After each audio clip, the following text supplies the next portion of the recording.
ومن اظلم ممن منع مساجد اللہ ان یذکر فیہا اسمہ وسعی فی خرابہا۔ اب دیکھیے یہاں جو بقیہ یہ آیات آ رہی ہیں، اگرچہ خطاب تو ہے وہ بریکٹس کے مابین، خطاب میں بنی اسرائیل، لیکن اب یہاں کچھ ریفرنسز اہل مکہ کی طرف شروع ہو گئے ہیں، اور اس کے بعد سے حضرت ابراہیم کا تذکرہ آئے گا، پھر تحویل قبلہ کا ذکر آئے گا۔ تحویل قبلہ میں ظاہر بات ہے کہ وہ قبلہ جو ہے وہ مشرکین مکہ کے قبضے میں تھا اس وقت۔ اس حوالے سے ریلیونٹ کچھ مضامین جو ہیں اس کی تمہید باندھی جا رہی ہے۔ یہ ساری تمہید ہے جو آگے آنے والا مضمون ہے تحویل قبلہ، جو علامت تھی اس بات کی کہ اب وہ سابقہ امت مسلمہ معزول کر دی گئی اور نئی امت محمد صلی اللہ علیہ وسلم اس مقام پر نصب کر دی گئی، انسٹال کر دی گئی۔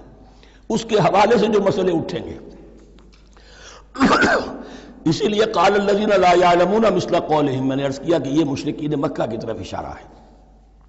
ومن اظلم ممن منع مساجد اللہ یذکر فیہا اسمہ، اس سے بڑھ کر ظالم کون ہوگا جو اللہ تعالیٰ کی مسجدوں سے لوگوں کو روکے کہ وہ اس میں اس کا نام لے سکیں۔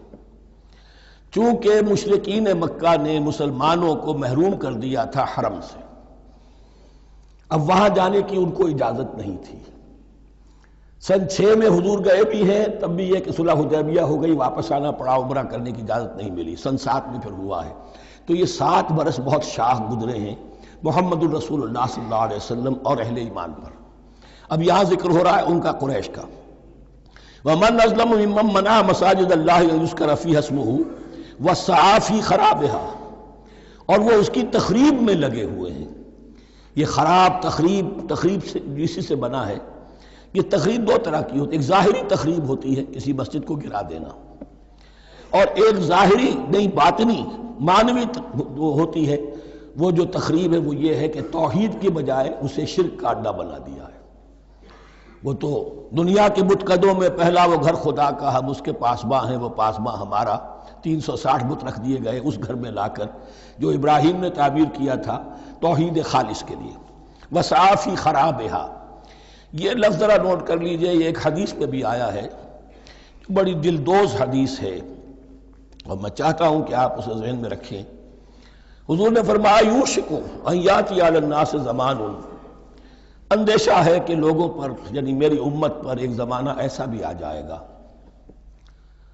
اب گنتے جائیے، لا یبقى من الاسلام الا اسمہ، اسلام میں سے اس کے نام کے سوا کچھ نہیں بچے گا، ولا يبقى من القرآن الا رسمہ، قرآن میں سے اس کے رسم الخط، الفاظ اور حروف کے سوا کچھ نہیں بچے گا۔ اسی کی اللہ تعالیٰ نے ضمانت دی ہے، یہ محفوظ رہے گا رسم عثمانی۔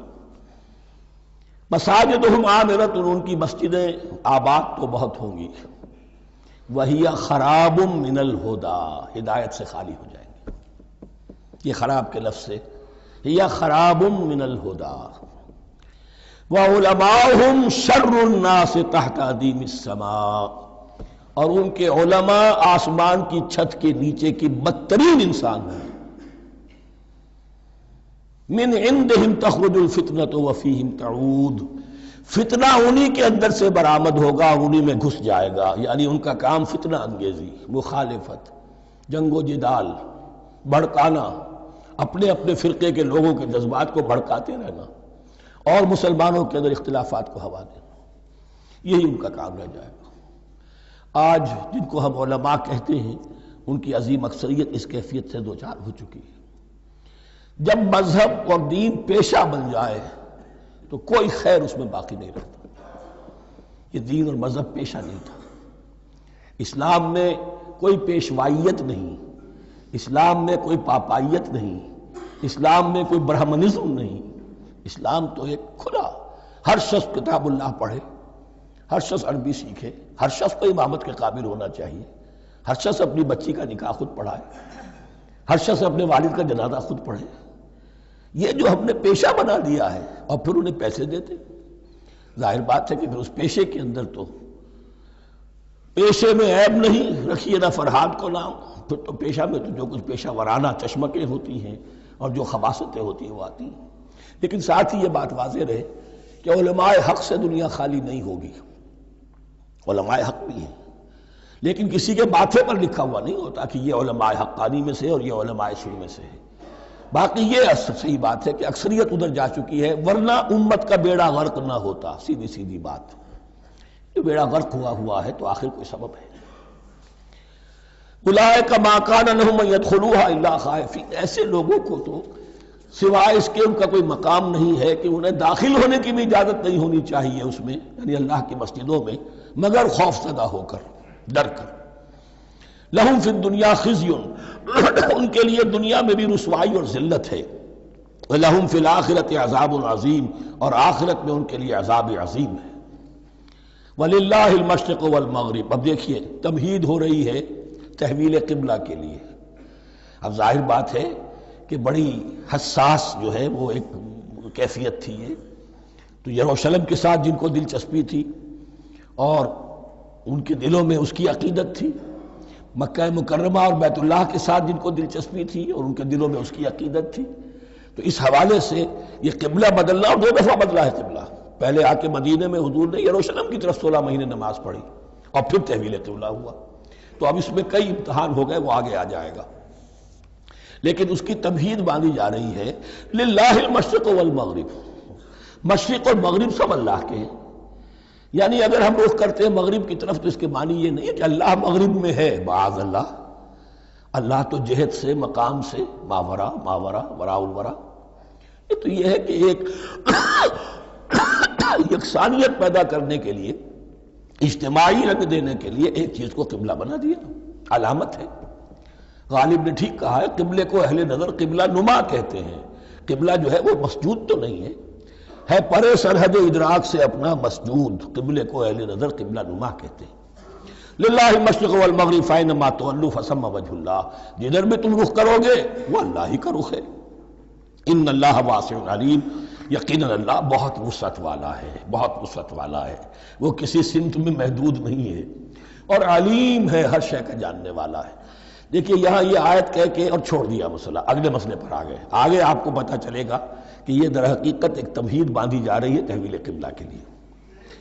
وقالوا اتخذ اللہ ولدا سبحانہ، اور ان میں وہ بھی ہیں، اب ظاہر بات ہے یہاں پھر اشارہ ہو رہا ہے وہ اہل مکہ کی طرف، جنہوں نے یہ کہا ہے کہ اللہ نے اولاد اپنے لیے اختیار کی، یعنی وہ کہتے تھے کہ یہ جو فرشتے ہیں یہ اللہ کی بیٹیاں ہیں، نصارہ کہتے تھے کہ حضرت مسیح اللہ کے بیٹے ہیں، اور یہودیوں کا بھی ایک گروہ ایسا تھا جو حضرت عزیر کو اللہ کا بیٹا کہتا تھا۔ بل لہ ما فی السماوات والارض، نہیں، آسمانوں اور زمین میں جو کچھ ہے اسی کی ملکیت ہے، سب مخلوق ہے، مملوک ہے، خالق اور مالک صرف وہ ہے۔ کل لہ قانتون، اور سب کے سب اس کے فرما بردار ہیں، بڑے سے بڑا رسول، بڑے سے بڑا ولی، بڑے سے بڑا فرشتہ، بڑے سے بڑے اجرام سماویہ، سب کل لہ قانتون۔ بدیع السماوات والارض، وہ آسمان اور زمین کو پیدا کرنے والا ہے بغیر کسی شے کے۔ یہ ابداع اور خلق، ان میں فرق ہے۔ ابداع، بلکہ شاہ ولی اللہ دہلوی نے حجت اللہ البالغہ کا جو پہلا چیپٹر ہے اس کو یہی 3 عنوان دیے ہیں۔ اللہ تعالیٰ کے افعال بنیادی طور پر 3 ہیں، ابداع، خلق، تدبیر۔ ابداع ہے جسے انگریزی میں کہتے ہیں کریشن ایکس نیہیلو، عدم محض سے کچھ بنا دیا، کچھ نہیں تھا اور بنا دیا، کن فیکون، یہ ابداع ہے۔ خلق ہے اب ایک چیز سے دوسری چیز بنانا، گارے سے انسان بنایا، یہ تخلیق ہے، آگ سے جن بنایا، یہ تخلیق ہے، نور سے فرشتے بنایا، یہ تخلیق ہے۔ تو ابداع، بدیع وہ ہے کہ جس نے نئی چیز، اسی لیے بدعت ہمارے ہاں کہلاتی ہے وہ شے جو دین میں نہیں تھی اور خواہ لا کے شامل کر دی گئی، جس کی کوئی جڑ بنیاد دین میں نہیں ہے، وہ بدعت ہے۔ اس سے یہ لفظ بدیع السماوات والارض، وَإِذَا قَضَىٰ أَمْرًا فَإِنَّمَا يَقُولُ لَهُ كُن فَيَكُونُ، اس کی شان تو یہ ہے کہ جب وہ کسی معاملے کا فیصلہ کر لیتا ہے تو بس کہتا ہے کہ ہو جا، اور وہ ہو جاتی ہے۔ وَقَالَ الَّذِينَ لَا يَعْلَمُونَ لَوْلَا يُكَلِّمُنَا اللَّهُ وَتَأْتِينَا آیَةٌ، اور کہا ان لوگوں نے جو علم نہیں رکھتے، یہاں پھر وہی مشرکین مکہ کی طرف روئے سخن ہے، کیوں نہیں بات کرتا ہم سے اللہ، اور کیوں نہیں کوئی لے آتا ہمارے پاس کوئی نشانی، یہ میں عرض کر چکا ہوں، یہ مضمون جو ہے کہ ان کا مطالبہ تھا بہت شدت کے ساتھ کہ کوئی معجزے ویسے ہی دکھاؤ جیسے تم کہتے ہو کہ عیسیٰ نے دکھائے تھے، موسیٰ نے دکھائے تھے، تو ہمارے یہ مطالبے پورے کر دو، ہم مان لیں گے۔ یہ ذکر آئے گا سورہ انعام میں اور پھر سورہ بنی اسرائیل میں۔ كَذَلِكَ قَالَ الَّذِينَ مِن قَبْلِهِمْ مِثْلَ قَوْلِهِمْ، اسی طرح کی باتیں جو لوگ ان سے پہلے آئے تھے وہ بھی کہتے رہے۔ تشابہت قلوبہم، ان کے دل ایک دوسرے سے مشابہ ہو گئے ہیں۔ قد بینا الآیات لقوم یوقنون، اور ہم نے تو اپنی آیات کو واضح کر دیا ہے ان لوگوں کے لیے جو یقین کرنا چاہیں۔ انا ارسلناک بالحق بشیرا ونذیرا، اے نبی ہم نے آپ کو بھیجا ہے حق کے ساتھ بشیر اور نذیر بنا کر۔ بنیادی حیثیت آپ کی یہ ہے کہ آپ اہل حق کو بشارت دیں، فراح و ریحان و جنت نعیم، فسلام لک من اصحاب الیمین، یہ بشارت دیجئے۔ اور جو غلط راستے پر جائیں، کفر کریں، منافقت میں مبتلا ہوں، ملحد ہوں اور بدعملی کریں، ان کو آپ خبردار کر دیجئے کہ جہنم ان کے لیے تیار کر دی گئی ہے۔ آپ کا کام دعوت ہے، ابلاغ ہے، تبلیغ ہے، نصیحت ہے۔ وَلَا تُسْأَلُ عَنْ أَصْحَابِ الْجَحِيمِ، آپ سے سوال نہیں کیا جائے گا جہنمیوں کے بارے میں کہ اے محمد یہ کیوں جہنم میں پہنچ گئے، ہم نے تمہیں بھیجا تھا، تمہارے ہوتے ہوئے یہ جہنمی کیوں ہو گئے؟ نہیں، یہ آپ کی ذمہ داری نہیں ہے۔ کون جنت میں جانا چاہتا ہے، کون جہنم میں جانا چاہتا ہے، یہ آدمی کا اپنا فیصلہ ہے۔ آپ کا کام ہے کہ حق کو واضح کر دیں، ہاں وضاحت میں کمی نہ رہ جائے، حق واضح ہو جائے، کوئی اشتباہ نہ ہو، بالکل مبرہن ہو جائے، واضح ہو جائے، بس یہ ذمہ داری آپ کی ہے، اس سے زیادہ نہیں۔ یہ مسئولیت جو ہوتی ہے، انسان اگر اپنی اصل مسئولیت سے زیادہ ذمہ داری اپنے سر پر ڈال لے تو اس سے بھی بہت بڑی بڑی گمراہیاں پیدا ہوتی ہیں، اور اس کا جو تذکرہ ہو رہا ہے بڑی گمراہی تو معاذ اللہ وہ تو ہمارے حوالے سے ہوتی ہے۔